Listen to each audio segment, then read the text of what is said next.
बिहार की राजनीति में हर रोज नया घटनाक्रम देखने को मिल रहा है।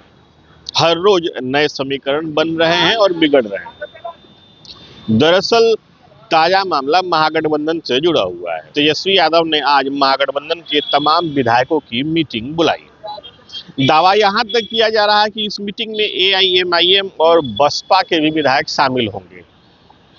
लेकिन हमें जो जानकारी मिल रही है उसके अनुसार इस मीटिंग में तेजस्वी यादव को अधूरी सफलता मिल सकती है। मीटिंग तेजस्वी यादव के सरकारी आवास पर होगी। इस मीटिंग को लेकर के कांग्रेस और आरजेडी का क्या कहना है, पहले आप उनके बयान को सुन लीजिए। देखिए, राष्ट्रीय जनता दल महागठबंधन की ओर से वर्तमान राजनीतिक परिस्थितियों, वर्तमान राजनीतिक हालात पर चर्चा के लिए बैठक बुलाई गई है। इसमें सभी स्थिति और परिस्थिति पर चर्चा की जाएगी और जो भी फैसले लिए जाएंगे वो बिहार के लोगों के हितों में, बिहार के आम आवाम के हित में, और साथ ही साथ जिस तरह से एनडीए के द्वारा राजनीति की जा रही है, एनडीए के द्वारा जो सत्ता हस्तांतरण का खेल चल रहा है, एनडीए के द्वारा जिस तरह से सत्ता लोलुपता में कहीं ना कहीं जनता और जनता के हितों का नुकसान पहुंचाया जा रहा है, उस संबंधों पर चर्चा की जाएगी। राज्यसभा चुनाव को लेकर जो तेजस्वी यादव की आवास पर मीटिंग हो रही है उसमें हमारे कांग्रेस पार्टी के सभी 6 विधायक शामिल होंगे। ये बात कल हमारे अध्यक्ष जी ने प्रेस कॉन्फ्रेंस में ही कह दिया था। अब हम बीजेपी के लिए तो हमारे विधायक वोट नहीं करेंगे। हम जानते हैं कि जिस तरीके से एब्सटीन फाइल्स में भाजपा के कई नेताओं का नाम या जिस तरीके से नरेंद्र मोदी का भी नाम आया है, अब हमारे पार्टी के नेता उनके लिए तो वोट नहीं करेंगे, उनके लोगों के लिए वोट नहीं करेंगे। इसलिए इस राज्यसभा चुनाव में जो हमारी कांग्रेस पार्टी के सभी 6 विधायक है वो महागठबंधन के उम्मीदवार को ही वोट करेंगे।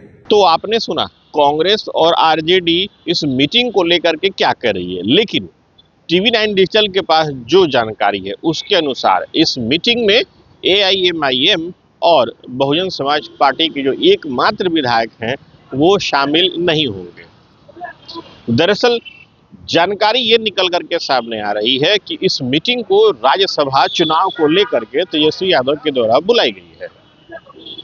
तेजस्वी यादव ने अपने एक उम्मीदवार को राज्यसभा की सीट के लिए नामांकन कराया है।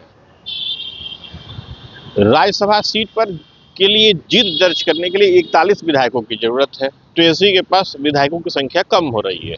विधायकों की संख्या तब पूरी होगी जब एआईएमआईएम और बसपा साथ दे।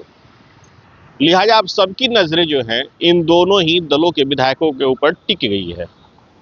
बसपा के विधायक से जब संपर्क करने की कोशिश की गई तो उनका स्पष्ट रूप से कहना था कि वो न तो महागठबंधन का हिस्सा है और न ही एनडीए का हिस्सा है, उन्हें इस मीटिंग से कोई मतलब नहीं। हालांकि उनका ये भी जरूर कहना था कि पार्टी आलाकमान जो तय करेगा वो उसके साथ है।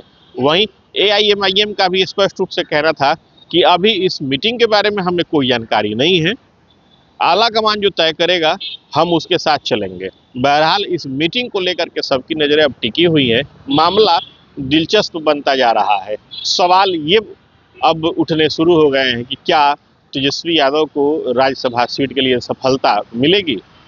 सुजीत कुमार, टीवी9 डिजिटल, पटना।